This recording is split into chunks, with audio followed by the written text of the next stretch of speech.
Bem-vindos ao mais um API Talk, o podcast da PayPass. Sou Luiz, Head de Operações aqui na PayPass, e hoje a gente vai falar sobre inovação e tecnologia, integrando inovações ao planejamento estratégico. Para isso, a gente tem um convidado especial aqui, o Tony, que é Head de Inovações na Cassol, certo? E tem mais de 20 anos de experiência aí na área de tecnologia, especialista em gerenciamento de projetos complexos e multidisciplinares. Já trabalhou também em diversos setores. Então, Tony, gostaria que você se apresentasse aqui para a galera, falasse um pouquinho da Cassol também. Conta um pouco aí para gente. Boa tarde. Primeiramente, obrigado aí pelo convite. Hein? Como você já me apresentou, meu nome é Tony. Né? Atualmente estou como Head de Tecnologia e Inovação na Cassol. Iniciei minha carreira, né, como instrutor de informática básica com 16 anos. Passei por várias fases aí da evolução da tecnologia. Trabalhei com montagem de computador, trabalhei com infraestrutura, segurança, desenvolvimento e fui me aproximando cada vez mais da área de negócio.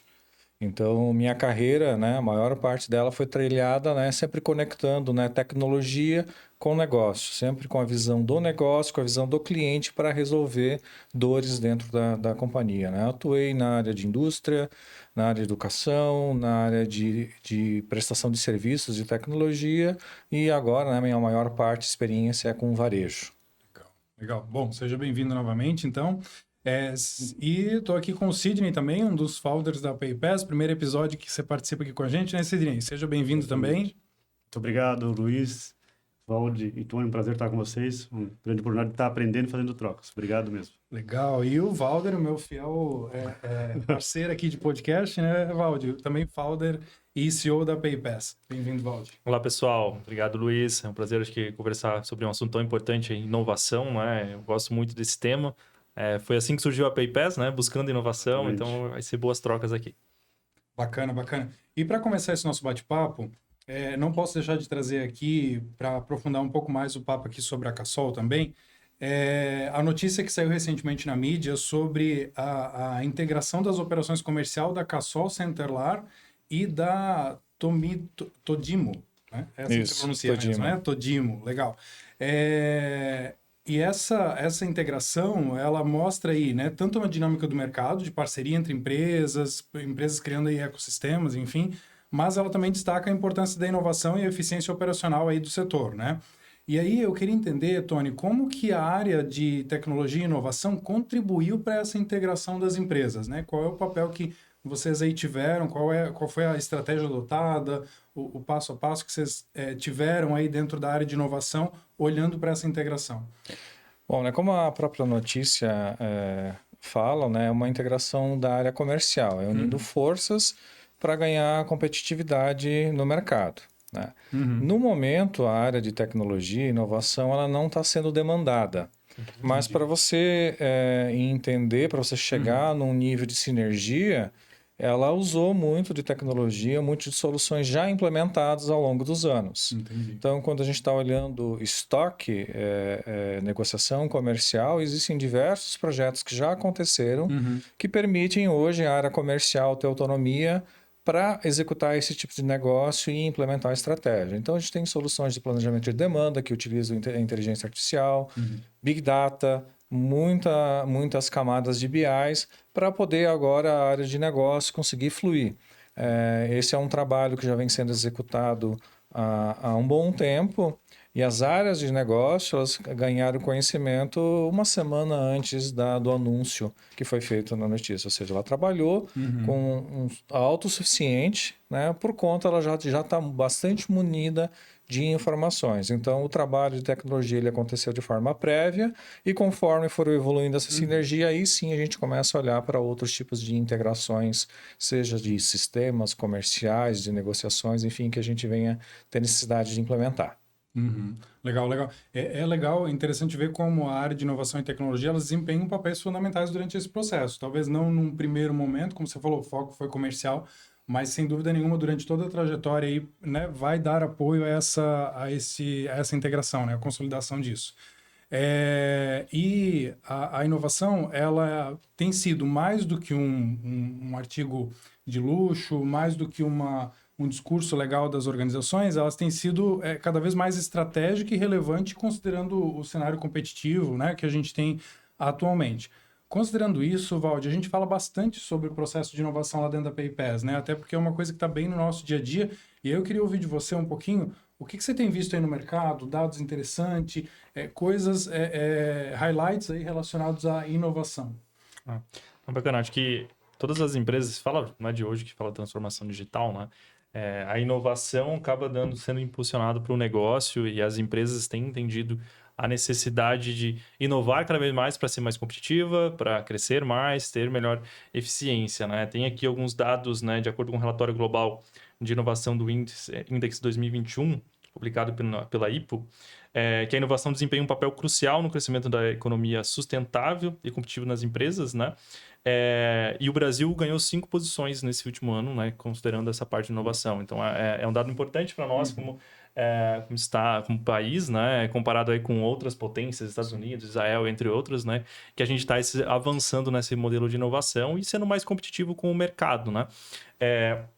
Também, de acordo com um estudo da McKinsey, né, revelou que as empresas que adotam tecnologias e inovações, elas são até 10 vezes mais eficientes, né, e conseguem agregar mais resultado aí para as empresas.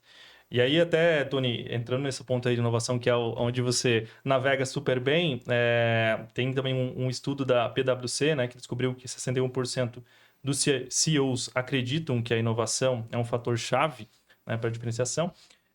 Considerando esse dado, como que você aborda essa questão na Cassol, né, nesses anos de trabalho?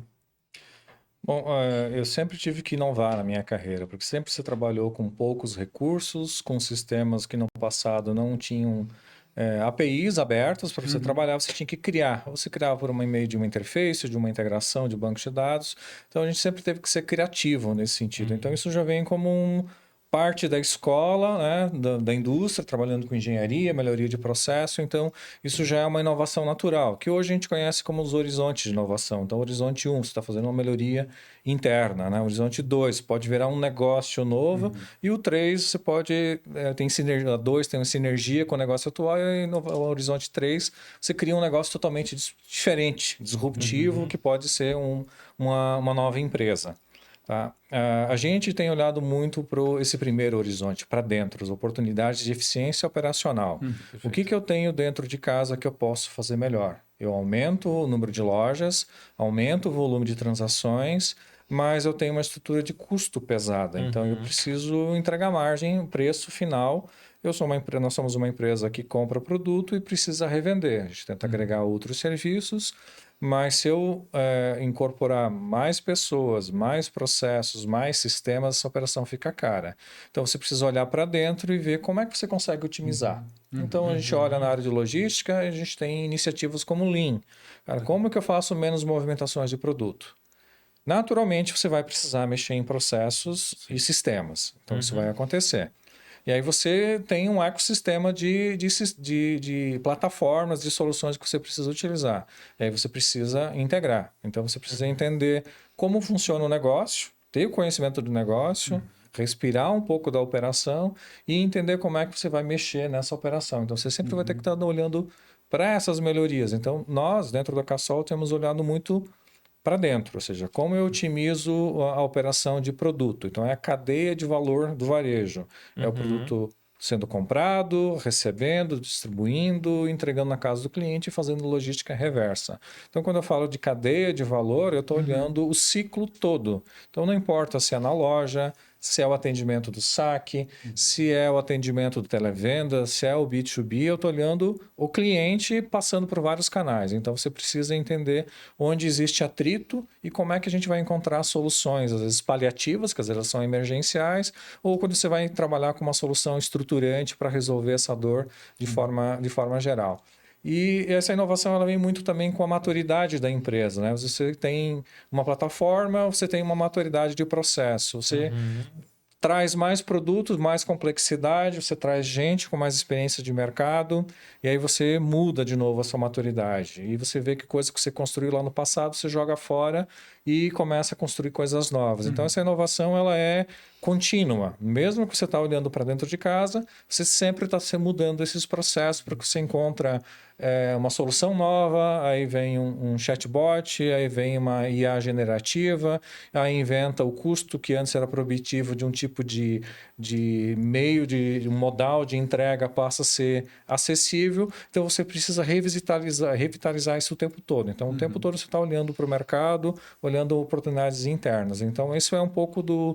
Sim, você sempre está buscando eficiência operacional, redução de custo. Então, o tempo todo você respira esse tipo de atividade. Então, a gente tem hoje dentro do time pessoas olhando varejo, pessoas olhando logística, olhando também a parte de retaguarda e outros produtos. Então, a gente já segmentou isso dentro da empresa, porque uma pessoa tentar olhar tudo, ela não vai ter capacidade e tempo de conseguir amadurecer o processo, implementar e fazer novos ciclos. Então, a gente já está numa maturidade onde a gente já começou a criar caixinhas, podemos dizer assim, e cada um tem uma responsabilidade, mas existe uma sinergia entre esse time, né? Inovação, co-criando, criando coisas novas, que depois vai virar uma operação. Então, o pessoal que vai sustentar isso depois também participa dessa implementação. Legal. Como a gente tem um time enxuto, a gente precisa otimizar. Então, o mesmo time que antes só está sustentando, ele está ajudando a implementar o projeto na loja ou ajudando a validar e fazer essa homologação. Então, a gente,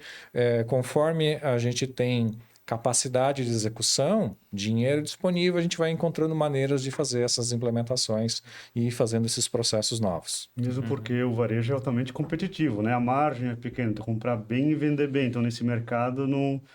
é questão de requisito, né? Essa agilidade, essa otimização, né, Tony? Então, o mercado está sempre exigindo, senão você é questão de sobrevivência, né? Isso é um fator extremamente importante. Por isso que hoje é muito fácil você buscar qualquer tipo de solução no mercado. Então, você contrata uma solução, mas você multiplica por 33 lojas, mais 3 centros de distribuição. Agora, achei um software de escala de pessoas. De novo, ele é licenciado numa modalidade. Aí você encontra mais uma outra ferramenta. Então, todas elas são especialistas, mas elas trazem um custo para dentro da operação. E aí você precisa...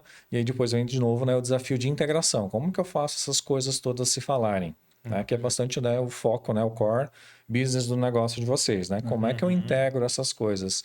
Então, como eu disse, depende muito da maturidade, do nível, da quantidade, do volume de transação que você tem. Então, você precisa revisitar. Então, ter flexibilidade é bastante importante para conseguir vencer esse desafio. Você precisa ser flexível e criativo. Tá? Para tentar aproveitar o melhor de todos os mundos, né? E sempre levando em consideração, né, que sempre tem um taxímetro rodando, né? Seja uma nuvem, seja um licenciamento, ou seja um pacote que a gente contrata de WhatsApp, de SMS, de e-mail e assim por diante. Então, você trabalha com uma bilhetagem, né? Né? Hoje a gente já tem né, na nuvem o FinOps, né? O cara que conhece de operação e se preocupa com o financeiro. Então, você tem uma mistura de tudo isso que você tem que levar em consideração e ficar equilibrando vários pratos o tempo todo. Imagino. E até pegando essa questão da inovação que você trouxe, né? Que vocês estão olhando mais para dentro... como cliente, eu vou bastante na loja física, né? Hoje, como que é esse processo no digital também? Tem muito essa procura, né, para compras no online ou é mais mesmo físico? Assim, quando a gente olha pelo faturamento, né, a maior parte é de loja física. Mais de 90% é loja física. O digital, quando a gente olha televendas, WhatsApp e e-commerce, né, ele complementa com o restante. Só que ele é complementar a jornada. Você não vai hoje num restaurante sem ir no Google e olhar quantas estrelinhas tem ou os comentários que tem no Google Business. Então, você precisa ter presença online. Então, ele vai ser complementar. Então, a ideia é que você inicie a jornada onde você se sentir mais confortável e você vai ser atendido, né, da melhor maneira possível. Então, eu posso comprar por online e retirar na loja. Perfeito. Eu posso comprar na loja e acompanhar pelo site o status do pedido ou algum link de ferramenta que tenha por lá. Então, ele é complementar. Mas quando eu olho para o marketplace, né, do qual a gente tem o marketplace in e out, eu estou vendendo produtos de marca própria. Posso estar vendendo na Magazine Luiza, posso estar vendendo na Amazon, posso estar vendendo no Mercado Livre. Então, você acaba tendo que utilizar né, de outras estratégias para você colocar a sua marca própria no mercado também. Então, depende muito do produto que você está trabalhando, do serviço que você está entregando. Então, você vai ter que usar o melhor de cada canal, mas assim, de forma majoritária, a venda, né, a maior parte de faturamento hoje acontece em loja física. E até por causa da experiência também, né? Hoje, conhecendo a Cassol, né? Todas essas lojas, ela tem uma boa experiência para o usuário que vai lá, né? Então, você consegue ver, cara, como é que isso vai ficar na minha casa, como que é essa estrutura, né? O Sidney está fazendo reformas, conhece muito bem sobre isso. Aqui já visualizando a situação. Então, mas acho que isso conta muito também, né? É que ela é uma venda para muitas etapas, né? E o Sidney já deve ter passado por várias delas, está agora na parte de acabamento. Tem muita coisa que você precisa de um consultor. Esse consultor, ele pode ser um arquiteto, ele pode ser seu prestador de serviço, ele pode ser o vendedor da loja. Usando esses parâmetros, a gente tem iniciativas de inovação, que são programas de relacionamento, são programas de pontuação para esse tipo de profissional, onde você começa a aproximar, porque se você olhar, né, agora como venda, ele é um funil, ele pode ser o teu início do pipeline de venda. Sim. Ele pode te indicar e te recomendar. Então, você cria sinergia com os profissionais do mercado e eles te ajudam. Eles levam o cliente na loja para sentir o piso, para ver textura, para olhar a cor. Então, muita coisa tem uma venda consultiva, né? Então, coisa que você acha simples, um aquecedor de passagem. Ok. Quantos pontos de água você vai aquecer? Ao mesmo tempo, você tem que dimensionar. Aí o vendedor precisa ter um conhecimento técnico importante para entender isso. Então, se você recebeu essa dica de um profissional, você já vai certinho para comprar. Do contrário, você vai precisar de ajuda. Então, não é algo tão simples como comprar, de repente, uma torneira. Né? Então, depende muito da jornada e do tipo de coisa que você está fazendo. Então, inclusive, né, o próprio time da Cassol participou de um treinamento junto com o Senai de jornada de obra, de várias camadas de gestão e de vendas para entender, cara, como que eu construo uma obra? Quais são os produtos que eu tenho? Quais são as etapas existentes? Quais são os produtos e tecnologias da construção civil que são aplicadas hoje? Né, que são diferentes do passado. E aí a gente vê a gente entende a complexidade de oferta de produtos, de processo que você precisa executar para fazer essa obra. Ou seja, então você faz um planejamento de gastar X e gasta 2Y, né, depois. Então, depende muito do que você encontra, né, na construção ou numa reforma. Boa. E continuando nessa pegada de inovação, Tony, o que você traria como case ou alguma situação prática da Cassol em termos de inovação? Onde foi implantado, onde vocês superaram algum desafio específico? Você consegue trazer algum case que aconteceu, algo do dia a dia de vocês, para dividir aqui com a gente também e tornar isso Eu vim pensando, mais né, no caminho, visual? vim pensando nisso, porque você faz muitas coisas, né, ao longo do tempo e isso vira rotina e você não entende isso, às vezes, como uma quebra de paradigma, né? Mas assim, voltando um pouquinho no tempo para a pandemia, né, onde todo mundo começou a comprar, acelerou o mercado, né, online e de logística, né? Uma implementação, a gente tinha uma dor no televendas que para ele comprar, ele precisava passar os dados do cartão para o cara digitar do outro lado. Né? E era um processo assim bem delicado. Né? E eu olhava assim, cara, eu nunca vou comprar dessa forma. Eu nunca vou passar os dados do meu cartão, né, para um atendente do outro lado que eu não sei quem é para executar essa operação. Então, isso era uma dor, né, latente e muito suscetível à fraude. E naquela época a gente buscou uma solução, a gente implementou então um link de pagamento que não era muito usual. Acho que era o PayPal, tinha, a PagSeguro tinha alguma coisa nesse sentido. Né? Aí a gente impôs, tudo bem, então vamos fazer um link de pagamento. Mas o link de pagamento para nós não é simplesmente um Pix que eu tenho hoje. Né? Eu tenho um pedido que tem uma reserva de produtos que quando eu fizer o pagamento eu preciso disparar um workflow de várias atividades dentro do sistema. Como liberar esse pedido para faturar. Tá? Então a gente construiu uma interface para dar segurança para o cliente que foi atendido pelo telefone. A gente disse que, então tá, a gente vai ter que colocar um token, uma chave.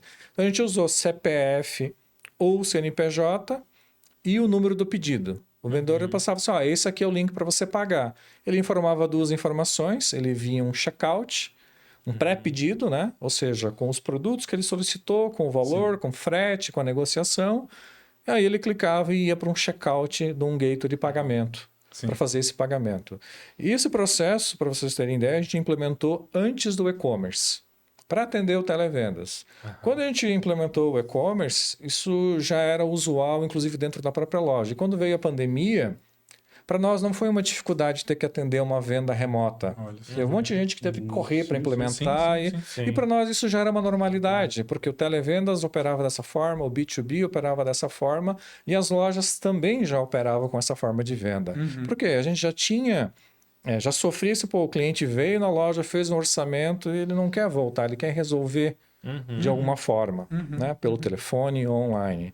Dessa forma, eles passavam, não, eu consigo te agilizar por aqui. Passava o link, que sempre é o mesmo, o cliente colocava as informações, se validava, e ele executava o pagamento com o cartão de crédito. Tá? Hoje você possibilita por Pix, por boleto e outras formas. Então, é uma coisa muito simples que a gente resolveu uma dor lá no passado, que na pandemia, que quando o nosso setor foi definido como essencial, acelerou esse processo de venda, isso não foi mais ele não era um atrito para a nossa operação. Então, uma coisa assim que hoje é muito comum, né, de você usar, você hoje no seu celular, com o seu aplicativo de banco, gera um link para alguém pagar alguma coisa para você. A gente tinha implementado muitos anos antes da pandemia, que facilitou muito a nossa vida, né, e facilitou muito esse processo de venda. A gente tem um preconceito que a inovação é aquilo que é disruptivo, alto nível. Na verdade, pode ser no estratégico, pode ser no tático, pode ser no operacional. Ou seja, olha quanto ele potencializou o faturamento por pequenas mudanças. Às vezes até o time talvez se boicota e dizer, não vou fazer algo que está fora do meu escopo. Mas não, né? No dia a dia, se cada um do time poder buscar essa inovação pequena, olha quanto isso agrega para o negócio, né? Sem dúvida, aumentou muito o resultado de venda. Não sei se chegaram a medir alguma diferença antes de ter esse processo, se esse canal aí. Sim. Eu não tenho números agora, mas com certeza a tua taxa de conversão ela é muito mais rápida, ela é muito maior e muito mais rápida, porque você já tem você pode negociar. Você, mas eu preciso de um desconto, eu tenho que ir até aí? Não. Tá aqui a proposta. Ele printa o pedido, o orçamento, ele olha a informação, ok, vamos fechar. Então, hoje é usual, né, você autorizar o seu prestador de serviço, vai lá, monta orçamento, ou ele manda um WhatsApp, alguém atende e manda, isso aqui eu pedi, segue o link de pagamento. E aí você não precisa, você do seu escritório, do seu trabalho, resolve e você não precisa se deslocar para fazer isso. Então, esse tempo, né, é difícil de mensurar, mas a utilização da ferramenta tem um uso altíssimo. Da segurança, né? Como você mencionou, eu acho que vou fazer uma pesquisa aqui nós quatro, acho que ninguém passaria assim, pega meus dados de cartão. Até difícil, hoje né? a gente tem esse receio, mais né? que a gente saiba com quem estão ligando, então se você tem um link para você colocar, com certeza já deixa muito mais fluido, né? Então a gente faz um retargeting de orçamentos de loja. Basicamente isso. Eu olho para a minha lista de orçamento, a gente montou um pipeline, né? E olha, tem essas oportunidades aqui. Vou fazer um contato com esse cliente e vou tentar fechar negócio. E aí ele vai lá e classifica o negócio. Perdi para concorrência. Fechei o negócio. Cliente está aguardando. Então, você tem esses status, esse monitoramento, mas você não precisa fazer com que o cliente venha até a loja para você fazer esse tipo de negociação. Ele também serve, inclusive, como contingência. Se eu tiver algum tipo de problema, eu posso usar isso como uma ferramenta de contingência para efetuar esse pagamento. Contingência do teu próprio PDV, no caso. Do meu próprio PDV. Que legal. Interessante. Boa. Porque você para o PDV, você para a loja, né? Você para o faturamento da loja. E aí você tem uma forma de continuar faturando. Legal. E muitas vezes ele pode estar querendo utilizar o cartão, né? Ele faz o cartão da empresa, o cartão Cassol, mas ele ainda está num processo de ajuste de limite. Né? Ele pode estar submetendo ao limite. Ele não está liberado naquele instante. Por mais que a gente já tá resolvendo isso, mas ele pode aguardar para fazer isso depois. Entendi. Tá? Então, mesmo assim, se ele hesitar, ainda você pode provocar, teu pedido que tá pendente. Vamos fechar? Tá aqui o link. Então, você consegue ter argumento para o vendedor trabalhar essa negociação. Bloqueio, né? Então, é claro que, né, quando você tem atende no seu bairro, talvez ele anote no caderninho. Mas no nível, né, de público, de complexidade e de fraude que acontece no mercado, a gente não pode mais trabalhar com caderninho. Então, a gente precisa ter essa formalização, ou seja, então essa ferramenta, além de eu receber o pagamento, ela me dispara todos os workflows de logística dentro da empresa. Então, não podia ser um link isolado, faz um pagamento, espera lá dentro do banco, ver se caiu o dinheiro para depois você liberar o pedido. Então, a gente precisa, dessa forma a gente ganha escala e eficiência. Sim. Um case significativo aí que está perdurando pelo tempo aí, pelo que você está trazendo para a gente. Ferramenta do dia a dia de trabalho. Que legal. Interessante. E assim, quando você falou ali do resgate da venda também, que eu acho que é um ponto relevante, a gente já começa a olhar para um outro aspecto que é Big Data, né? Você ter as informações do que está acontecendo na tua operação para você trabalhar isso estrategicamente. No varejo, geralmente você usa aí para recuperar a venda, para trabalhar em cima do cliente ou uma revenda, etc, né? Nos últimos anos, a gente tem visto um crescimento desse armazenamento de dados e geração de dados que antes não eram gerados, inclusive, muito grande. Inclusive, o próprio relatório do International Data Corporation traz que, globalmente falando, a gente já teve investimentos aí por volta de 2022 de mais de 189 bilhões só em estratégias Big Data, né? E que a previsão disso era 12%, a previsão de crescimento disso era 12% ao ano. Então, assim, ou seja, investimento está tendo, né? Bastante em relação a essa gestão de dados. 189 bilhões de dólares ainda, né? De dólares, verdade. Um número já bem Faz diferença. Faz uma diferença. Faz diferença, é isso aí. E aí, assim, tecnologias como a inteligência artificial, armazenamento em nuvem, aprendizagem de máquina, enfim, isso tudo vai ampliando o potencial, né, das estratégias Big Data e trazendo possibilidades de análise mais sofisticadas também em tempo real, enfim, né, e estratégias como essa que você comentou de ir lá e resgatar uma venda, né, enfim, de um modo muito mais prático, né. A gente tem setores que despontam nisso, um deles é o varejo, né, que é bem comum, saúde, finanças, manufatura também são setores aí que a gente vê bastante presente nessa, né, com estratégias em relação a isso. E, enfim, eu só vejo melhoras na eficiência operacional quando você começa a utilizar esses dados que você começa a armazenar e trabalhar, né? Bom, olhando para a Cassol, que é aí uma referência de mercado, inclusive um dado que a gente conseguiu levantar aqui, que em 2023 ela foi reconhecida como líder estadual e ficou aí nos top 50, na posição sexta, né, no ranking de lojas de material de construção. Aí. Então, uma posição de destaque.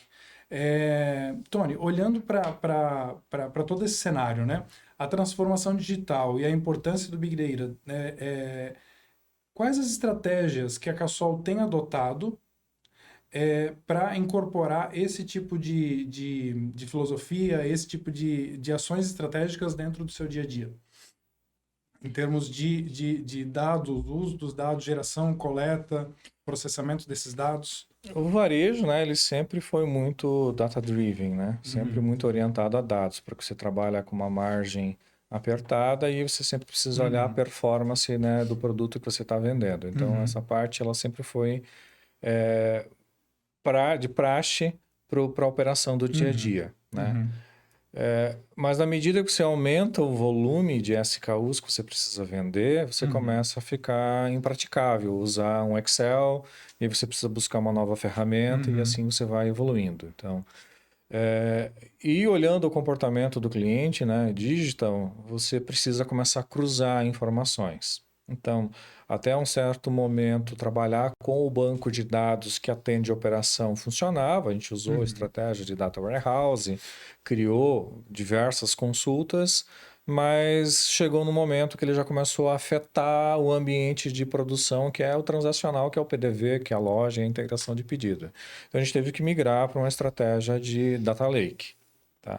E aí, desse Data Lake, né, vou conseguir tratar informações não estruturadas. Então, eu tenho que ler a informação do Reclame Aqui, de uma ferramenta de NPS, da venda, a série histórica, né, por mais que você tivesse talvez uma ferramenta de BI, ela ia ter problemas de desempenho ou de uso de memória. Então, eu preciso me comparar muitas vezes 3 anos para trás com centenas e milhares de registros. Então, você precisa conseguir transformar esse dado e manipular esse dado. Então, você começa a receber informações de diversas fontes e você precisa dela para poder cruzar com a venda, você olhar comportamento de de fraude, comportamento de perda de produto, de quebra. Então, para conseguir fazer isso, quando chega nesse volume, você realmente precisa mudar a ferramenta. Você Entendo. precisa usar outras estratégias. Upgrades tecnológicos. Então, nesse caso, a gente contratou uma solução de Data Lake. Está trabalhando muito na camada de ingestão. Ano passado foi muito forte isso, de levar todo esse dado para a nuvem, fazer com que então os times que trabalham com dados passassem a consumir o dado dessa origem. E agora a gente está trabalhando ainda para otimizar ainda mais esse dado, porque se eu já carreguei um hub de dados de venda, eu não preciso fazer com que a área de marketing busque a mesma informação. Eu tenho que aproveitar, porque eu estou trabalhando com uma bilhetagem, né, de nuvem. Então, a estratégia aqui é realmente, né, é o que a gente chama de estratégia de dados, ou seja, como que eu vou buscar essa informação? Que ferramenta que eu uso? Tem uma. Qual é o dado que eu uso para transformar? Talvez eu usar Python. Né? Depois, quando chegar num certo volume de maturidade, eu vou usar um ChatGPT ou um TensorFlow do Google e assim por diante. Então, de acordo com cada desafio que a gente tem, a gente vai ter que usar algum tipo de ferramenta diferente. Muito importante é a plataforma. Sim. Porque na nossa plataforma interna de banco de dados, a gente não ia ter essa capacidade de processamento. E aí, nesse caso, a nuvem entrega essa capacidade ela é elástica, né? Ela escala, né?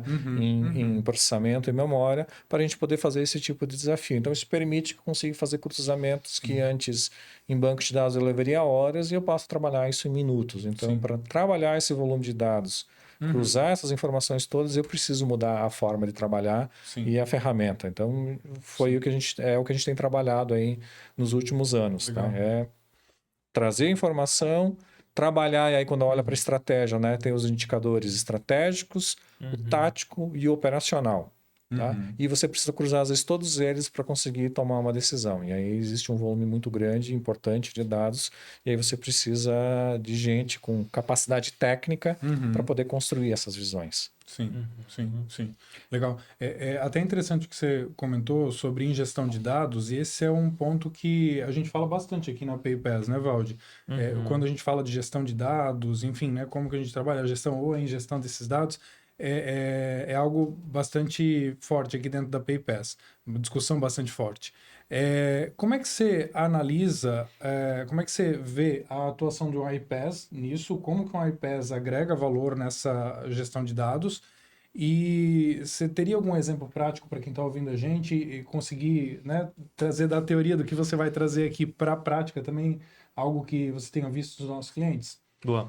A nossa ferramenta ela entra justamente para facilitar as integrações e um dos pontos que a gente acaba ajudando os nossos clientes, tanto nessa parte de ingestão de dados, por ela permitir se conectar com APIs, com banco de dados, com arquivos, com planilhas, né? E a gente sabe que a realidade das grandes empresas tem muitos dados que não estão estruturados, né? Você vai ter dados em planilha, vai ter dados lá no FTP, vai vir de e-mail, e a importância de consolidar isso. Então, a gente acaba ajudando bastante as empresas.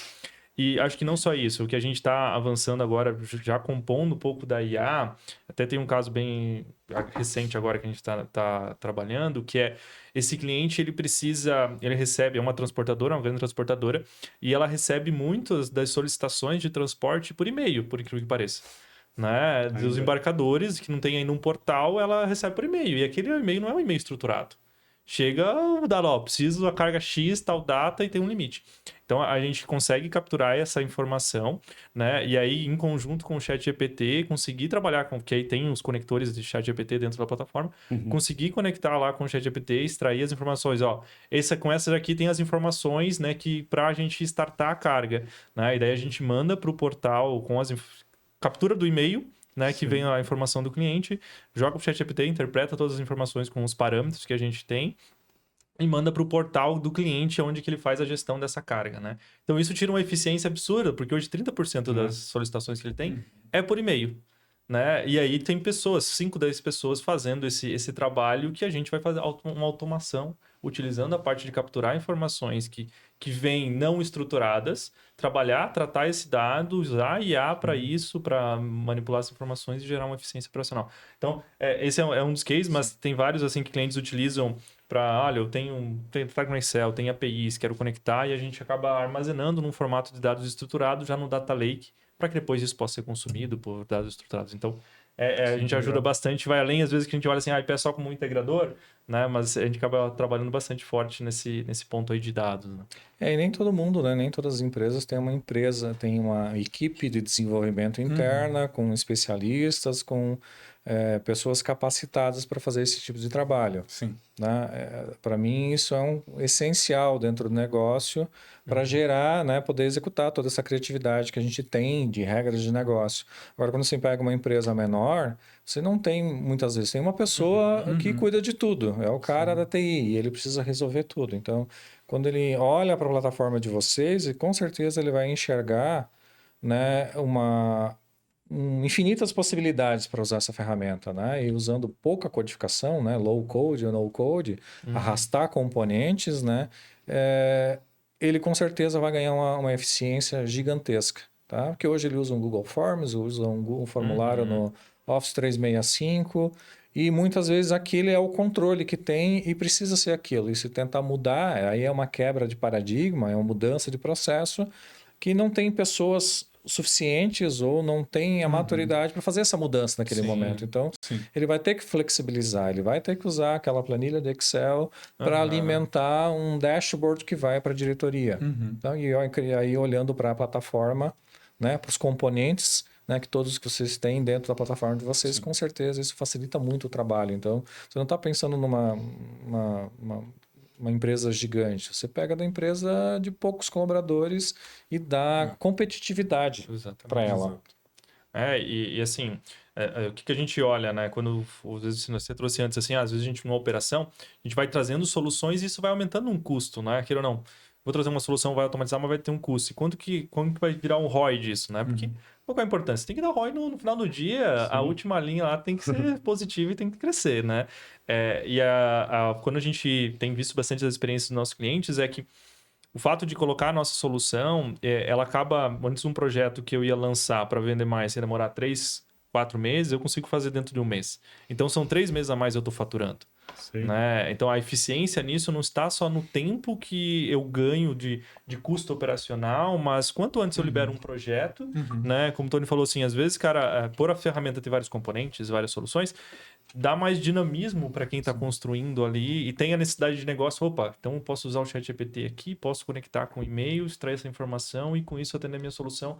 E aí vou automatizar um processo que antes eu levava 5, 6 dias para minutos. Né? E aí onde que vão morando as eficiências, né? Que no final do dia dá ROI para o negócio, né? E aumenta o resultado. E começou a surgir cada vez soluções mais especialistas, qualificadas, diferenciadas, só que tudo isso isolado. Sim, exatamente. Como é que cada vez a necessidade é maior? Então, a integração sempre foi dor, mas agora cada vez mais se torna necessário essa agilidade, essa integração, né? Essa eficiência. Sim. E por isso agilizar com uma ferramenta de tecnologia, né? Manualmente será impossível. Porque ela sempre vai ser o meio, né? Acho que o negócio é o que manda, mas ela acaba sendo um meio para eu atender o final do negócio, que é, cara, como é que eu tenho uma experiência melhor para o meu cliente? Como é que eu vou entregar mais rápido para ele, né? Eu acho que nisso, não só a PayPass, como a iPass, como outras várias que a gente tem no mercado, acho que essa é a magia da transformação digital, né? Compor várias pecinhas para no final do dia eu conseguir ter uma maior eficiência, vender mais, ter uma experiência melhor para o meu cliente. Legal. Quando a gente olha para a tecnologia e vê todos esses desafios, esse avanço tecnológico, a gente, e principalmente a tecnologia desempenhando um papel central na estratégia dos negócios, quando a gente olha para lideranças de TI, a expectativa também aumenta, né? Nós, profissionais da área, temos que estar cada vez mais antenados, entendendo o que tem no mercado, trazendo para dentro da nossa operação, e liderar equipes que integram inovação ao planejamento estratégico, né? Traduzem o planejamento estratégico, né? E desdobram dentro da inovação, né? Para atender o que se bolou como estratégia da empresa, requer aí habilidades de liderança, visão estratégica, capacidade de adaptação, enfim. Uma pesquisa da Deloitte nesse viés informa que traz, né, na realidade, que 66% dos líderes de TI consideram a inovação uma prioridade estratégica. Eu acho que pelo que a gente está falando aqui, não se questiona isso, né? Tá mais do que evidente. Nesse aspecto, Tony, eu queria entender um pouquinho melhor como que você encara esse desafio de liderar as equipes, engajando elas na inovação, engajando elas em atender as necessidades de negócio com inovação. Que dica você daria também para outros gestores? Então, eu queria ouvir um pouquinho de você nesse aspecto de liderança. Sim, primeiro, você precisa ter muito conhecimento da estratégia, do negócio. Então, você conhecendo, você amplia a sua visão sistêmica, né? Você vai participar ativamente das reuniões, você sabe quais são as dores do negócio e onde que a gente tem que atuar, né? Até para poder priorizar, porque você vai ser assediado o tempo todo por um monte de demandas e você precisa ter conhecimento do negócio para entender qual que a gente vai ter que priorizar. Então, a gente nunca vai conseguir agradar a todo mundo. Então, é importante ter esse conhecimento do negócio para poder priorizar e muitas vezes trabalhar a comunicação para que todo mundo entenda que aquela prioridade que está trabalhando ela tem uma importância maior para a empresa como um todo. Senão, cada área, cada departamento tem uma dor e acha que aquela é a mais importante, né, para resolver, quando vocês têm uma outra maior que gera essa necessidade. Depois você vai precisar ter pessoas boas, engajadas nessas áreas, que acabam se especializando em cada uma dessas áreas de negócio, né? E aí você tem o papel de traduzir, né, essa estratégia, né? Fazer com que eles participem ativamente também, sejam comunicados, eles precisam entender para onde a empresa está indo. Tá? Normalmente essa pessoa ela vai estar vivenciando já aquela operação, entendendo já os desafios daquela área. Então, você precisa conectar ela com o negócio. Tá?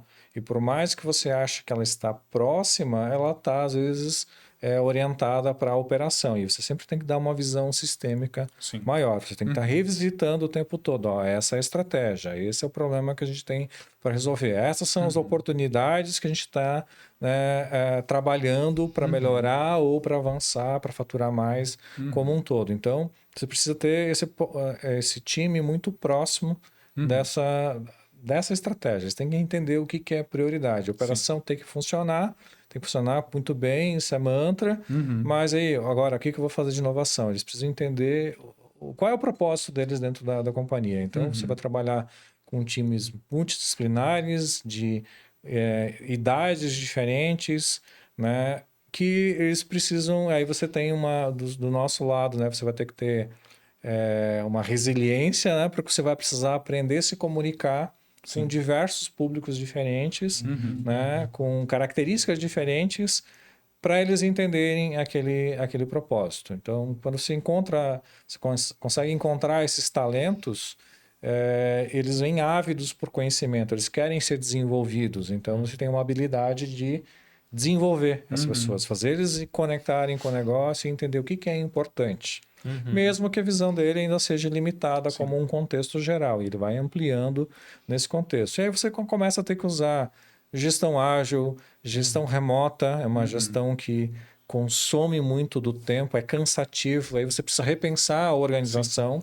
Pô, eu vou ter um tech lead, eu vou ter um scrum master, eu vou ter uma pessoa que consegue olhar para as demandas e consegue alinhar com esse público, porque dependendo da camada de gestão que você gasta bastante tempo em reuniões e você não vai fazer o acompanhamento no dia a dia de um dev que está trabalhando no escritório, híbrido ou 100% remoto. Então, você precisa repensar a estrutura.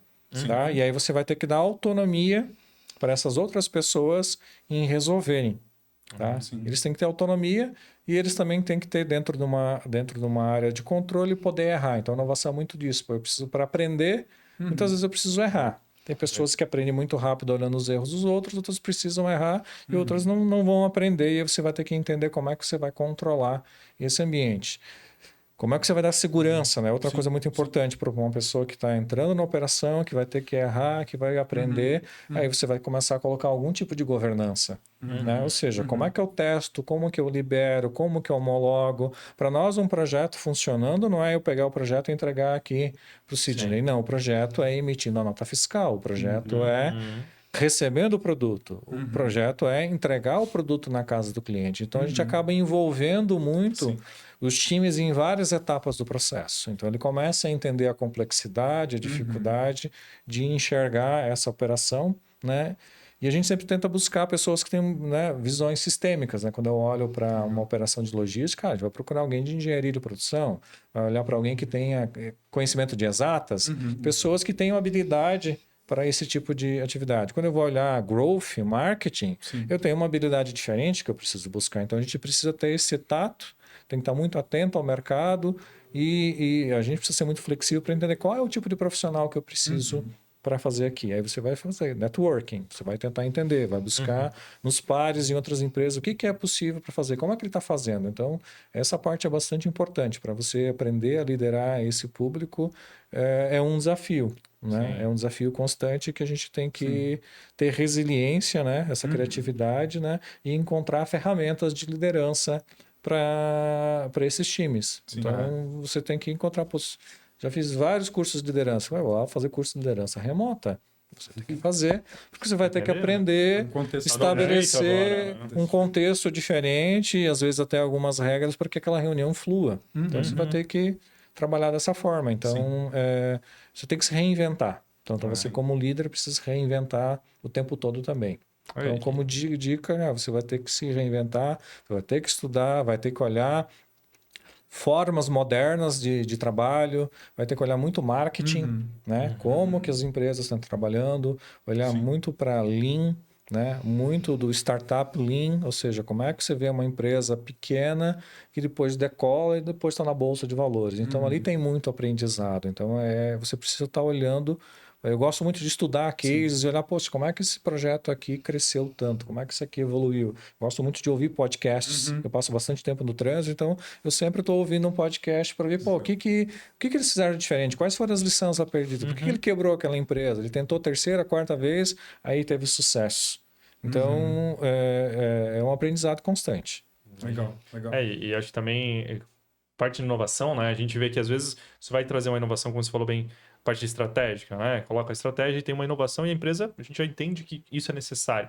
Mas aí tem a parte do time que está lá no furacão do dia a dia, né? Claro, tem suas metas, tem seus entregáveis e aí conseguir engajar o time para eles dedicarem um tempo ou para trabalhar nesse projeto estratégico, às vezes também é desafiador, né? A gente tem estudado assim, uma metodologia chamada 4DX, que ela fala muito isso. Que você tem que entender a estratégia, acho que é importante o porquê das coisas, né? Sempre tá trazendo o porquê das coisas e saber que vai ter um furacão. Você não vai estar naquele dia, vai estar muitas coisas, mas você tem que saber que aquilo é importante. Que a inovação, que o que precisa ser feito, porque senão não atinge o próximo passo. Né? Porque a inovação você vai estar sempre olhando para o próximo passo, né? Acho que o dia a dia ali já está funcionando, mas, cara, qual que é meu monestado, acho que essa é a dica mais importante, tá? Quando o time é pequeno, você vai ter que inovar com um time. Mas conforme a empresa vai crescendo, seja uma empresa de tecnologia, logística ou qualquer outro negócio, em algum momento você precisa separar um pouco esse time, porque esse time ele vai ser consumido pela operação. É um problema de nota fiscal, é um problema de RH. É o dia a dia. Quando você olha 2.000 colaboradores, você vai ter problemas, situações para resolver o tempo todo. É claro que dentro desse time, ele tem que achar soluções. Poxa, se eu tenho que executar uma tarefa repetitiva, eu vou tentar achar uma maneira de automatizar. Isso já é uma inovação dentro daquela operação que ele faz do dia a dia.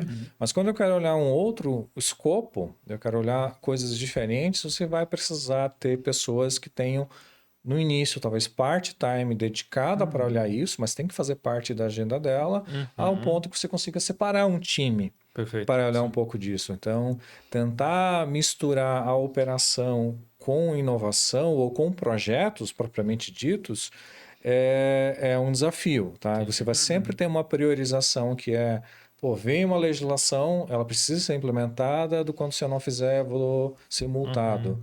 Você não tem como dizer não para essa atividade. Mas eu parei de trabalhar o desenvolvimento de um chatbot, por exemplo, que possa fazer uma diferença no meu atendimento. Então, ou você cria uma pessoa com terceiros, de repente, para conseguir criar essa estrutura, para você começar a mostrar valor que aquela pequena inovação está fazendo diferença. Então, tem uma habilidade do líder, como é que eu mostro que aquela pequena mudança que eu fiz está trazendo, né? Ou está fazendo um custo evitado, eu estou deixando de gastar, ou que está aumentando a minha venda, a qualidade do atendimento, assim por diante. Eu acho que essa é a parte mais importante, é entender que em algum momento você precisa separar recursos poder fazer esse tipo de trabalho. Depois vai fazer rotation, vai mudar, vai trazer uma pessoa que tem uma experiência de atendimento para dentro desse projeto. Você vai buscando e vai aprendendo, vai criando a sua cultura de inovação. Sim.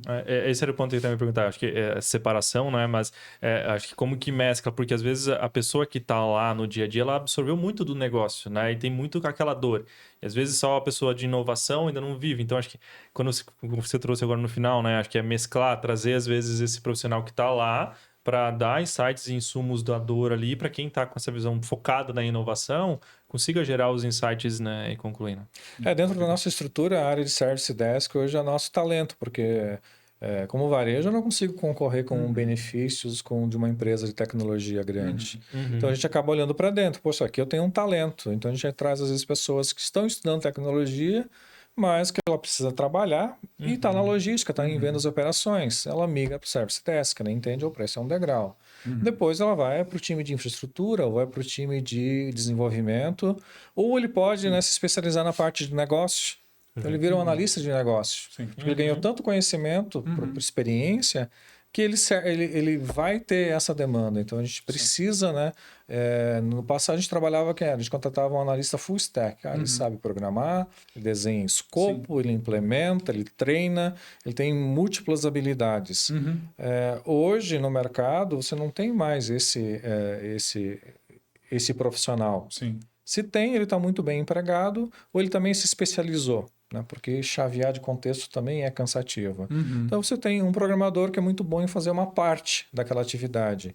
E você vai ter um supervisor, um líder que vai cuidar para fazer com que ele faça bem essa parte e junte. Então a gente tem hoje os squads, os times. E aí você vai ter um especialista de UX, né, para trabalhar usabilidade. E antes um cara tinha que dar um jeito em tudo. Então, muitas vezes você acaba trazendo esses talentos de dentro do próprio time. Então você consegue entender que ele tem essa habilidade, traz ele para participar de alguns projetos, né? Se ajusta, né? Vai ter que fazer um exercício para organizar, né, o time para fazer isso, mas a gente tem que dar oportunidade para quem está ali no dia a dia também. Sim. Esse trabalho de liderança é muito forte em cima dos times porque assim, inovação é algo vivo. É algo que você tem que estar atento, que demanda o a mais, né? Que a gente sempre fala. Então, assim, para que isso aconteça, você tem que inspirar as pessoas, você tem que engajar, você tem que dar espaço, né? Como você tinha comentado ali, um ambiente seguro para que a pessoa experimente, possa errar, né? Enfim, claro, né? De um modo gerenciável, mas que ela possa exercitar, digamos assim, né? Legal. Bom, mas olhando de novo um pouco mais para a inovação, eu entendo que tudo que a gente falou aqui corrobora para que inovação é aplicada à melhoria de processo demanda inovação e acaba sendo um ciclo aqui, né? E aí, Sidney, eu queria puxar um pouquinho aqui com você, algo que a gente ouve bastante de você aqui falar sobre melhorias contínuas e também sobre a metodologia Lean, que até o Tony também comentou aqui com a gente. Então, eu queria que você contasse um pouquinho aqui para a gente como que você vê isso nas empresas de TI que você já teve contato, que você já apoiou, enfim, né? Como que isso está dentro dessas empresas e como que isso pode melhorar a eficiência dessas empresas? Sim, bem como o Tony destacou algumas vezes, Lean e brilha nosso olho, quando a gente vê quem conhece a filosofia e vê o potencial dela, né? As pessoas já têm naturalmente a melhoria contínua, mas ali a filosofia foi criada na Toyota, na década de 50, né? Modelo Toyota Produção, mas a gente começa a ver o potencial disso. Surgiu na indústria, como falou, automobilística, tem no varejo, mas na TI, quando eu comecei a estudar uns 5 anos atrás, eu vi que era pouco aplicado. E eu me especializei, fui em vários eventos nacionais, tinha, né, palestras internacionais, e eu vi uma grande empresa de TI aplicando isso. Isso me deu uma grande curiosidade. Tanto eu fui visitar e conhecer, mas o desafio que é do Lean, né, Tony, tu levar isso como cultura. Porque uma pessoa ter Lean, duas ainda, tu busca isso. Mas pode ter vindo do CEO, mas o pilar vem de baixo. Como faz para todo mundo pensar assim? O Tony diz, o time dele, cada pessoa buscando a sua melhoria. Sim. E eu vi na TI isso aplicando uma grande companhia que ela conseguiu até levar para o negócio. E foi o que me instigou a fazer isso na Supero, trazer uma pessoa, há alguns anos atrás, que buscasse, multiplicasse a filosofia, e aí utilizar das ferramentas, né? Eu acho que o legal do Lean, a primeira entrega de valor, que primeiro dos 5 valores então tudo que a gente faz é olhar e entregar valor que vai para o cliente. Se isso desperdício é consequência, tipo alguns ganhos de custo, mas é aquilo que eu faço, entrega valor, é isso que tem que multiplicar. mas em TI, como qualquer negócio, o ganho é enorme, Luiz. E então, assim, como falou, também TI, apesar de ser serviço, tu tem melhoria de processo na jornada de entrega para o cliente. Sim. Então, toda hora precisa buscar nesse lead time o que tu tá melhorando, tu tá medindo, Sim. e aí tu consegue melhorar. Então, essa melhoria contínua é uma coisa que não acaba, né? Como falou, isso que é o legal, que ela é eterna. Então, se ela só acaba quando morre o negócio. Então, isso que é o legal, que nos instiga sempre a trabalhar. Mas na TI, o diferencial é quando a gente conseguir entregar para o cliente, porque tem ferramentas a gente entender a estratégia do cliente para poder levar a solução. Porque ele pode dar uma solução que seja informatizar um problema. Aí vem o Lean, peraí, vamos entender. Qual é a causa raiz? Porque a pessoa está resolvendo o problema, primeiro precisa dizer qual é a causa raiz, fazer os 5 porquês. Agora eu entendi o problema. Aí a gente vem com a solução. Sim. E todo mundo dá solução para tudo, mas não é aquilo que realmente vai resolver. Então, com certeza, na TI, em qualquer negócio, como falou na Cassol, tem agregado, mas todo negócio faz parte e como a TI. Mas se a gente conseguir levar para o cliente, a gente vai se diferenciar ainda mais. Legal, legal. E até, para mencionar, né, o Lean Startup, né? A PayPass, a gente usou isso muito a fundo. Cara, eu preciso entregar rápido esse valor e reinventar, melhorar, né? Então, acho que isso não precisa ser só para uma pequena empresa, né? A gente tem o case da Amazon, por exemplo, que ela já trabalha muito nessa cultura. Tipo, várias empresas dentro ali, eu não tinha empresa de tamanho, mas um time enxuto entregando valor para aquela necessidade. Né? Então, a gente vê isso, uma prática de fazer a melhoria contínua e estar sempre reinventando. E quando você tem um time mais enxutinho, você consegue ser mais ágil quanto a isso, né? E acho que você não precisa ser uma empresa pequena para você aplicar isso. Acho que você conseguir criar uma estrutura, né, para que aquele time enxuto seja responsável por uma determinada etapa que vai atender o todo, né, você acaba tendo bastante eficiência. O Lean Startup interessante que falou, o mínimo produto viável. Então, tu cria algo pequeno, testa rápido, erra e já ajusta. Então, em uma empresa grande, pode ser uma startup que é a área de TI. Exatamente. Que pode ser uma área de negócio do TI, então, assim, né, ou da empresa. Sim. Então, o poder disso do Lean, mas aí com tecnologia, com Lean Startup, que é a origem de todo o negócio, e na PayPass a gente pivotou nesses últimos 5 anos, né? Quase todo mês. Então, assim, ou é modelo de negócio, ou é produto, ou é uma área. Então, isso eternamente, todo tamanho de organização é necessário para essa inovação, para esse shift de negócio, né? Para atingir essa evolução. Sim, sim.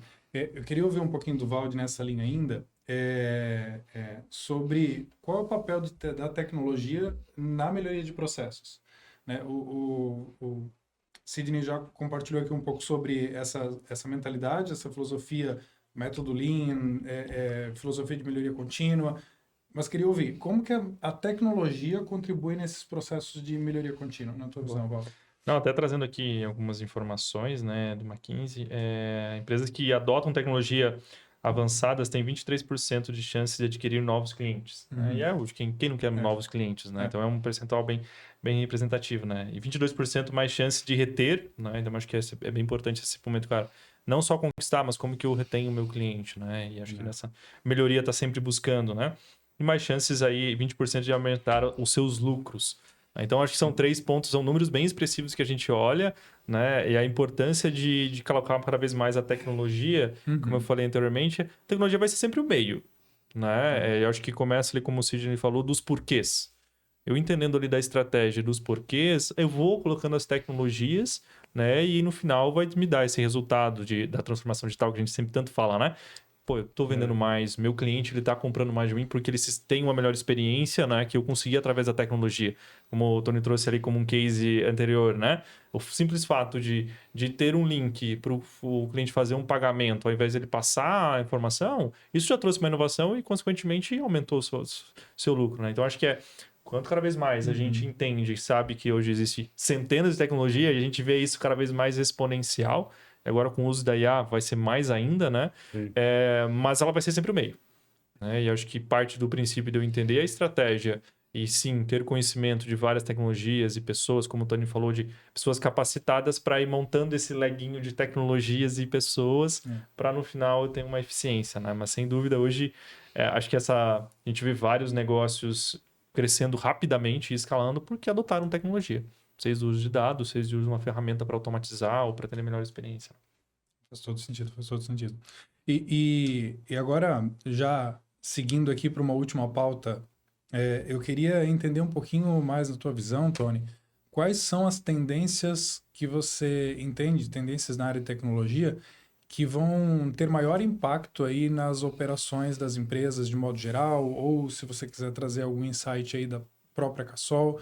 Então, o que você vislumbra aí para um curto prazo ou para um longo prazo como tendência tecnológica?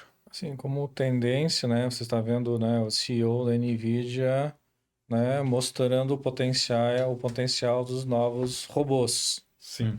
E aí quando você olha para uma camada produtiva, né, para uma área produtiva, logística, fábrica, né, você vê um nível de competitividade muito agressivo para quem começa a adotar esse tipo de tecnologia. Então, né, IA generativa já vai melhorar muito, né? O uso da voz, né? Qualquer um consegue, né? A interação com voz é muito mais fácil do que você escrever. Você quebra barreiras cada vez mais, né? Você vai ter mais ferramentas, mais soluções conectando, né? Incluindo você com o uso de voz, além já do texto, né? Sim. De gestos, né? Mas eu acredito que essa parte agora a gente vai ter um desafio gigantesco, né? Olhando para essa inteligência artificial. Né? Tem muito trabalho para poder avançar para uma camada de IA. Você tem que ter muita estruturação de dados, né? Isso vem ao longo do tempo, mas eu acho que inteligência artificial, nesse sentido, ela começa a quebrar paradigmas na velocidade gigantesca.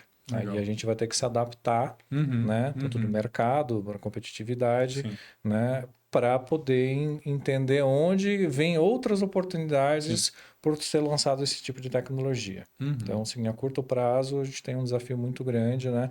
Mais do que nunca, integração, né? Daí não é tendência, é fazer a tarefa de casa, tentar fazer bem feito, fazer o básico bem feito, mas a gente vem sendo atropelado agora por uma enxurrada de outras tecnologias que a gente vai precisar. Muitas são hype, né? Mas outras vêm para ficar. E às vezes, se a gente tentar encontrar qual é o timing de cada uma delas, a gente entender quando que a gente vai conseguir adotar dentro de casa. Então, são tecnologias que não necessariamente está ali um desenvolvedor, cara. Pode ser uma tecnologia numa montadora ou alguém fazendo algum tipo de atendimento numa loja, num supermercado. Sim. Legal. É bem bacana ver essa tua visão, Tony. Eu acho que isso corrobora com o depoimento de outros líderes de TI que a gente já entrevistou aqui também. E IA sempre é um assunto bem quente também entre as tendências que a gente vê aí no mercado, né? Bom, mas vou encaminhando aqui para uma finalização, né? Chegamos aos momentos finais aqui do nosso API Talk. Então, queria agradecer, Tony, você pela participação, pela possibilidade de disponibilizar um tempo aí na tua agenda, vir trocar conhecimento aqui com a gente. Fica aqui o nosso muito obrigado. Eu que agradeço, é sempre um prazer poder participar e colaborar. Boa. Maravilha. Sidney também, trazendo um pouco mais aí da vivência na área de tecnologia, né? Trazendo um pouco de boas práticas e mentalidade aqui, tirando a galera da caixinha. Obrigadão aí pela participação, Sidney. Eu que agradeço pelo convite. Com certeza esse momento é de grande aprendizado, de troca e obrigado pelo convite. Boa. Valde também, obrigado aí pelo espaço de troca, como o Sidney comentou aqui, pela parceria aqui na condição também. E deixo um abraço especial para quem nos acompanha. Fiquem ligados que em breve a gente tem novos episódios aí para vocês. Gente, obrigado. Valeu. Isso aí.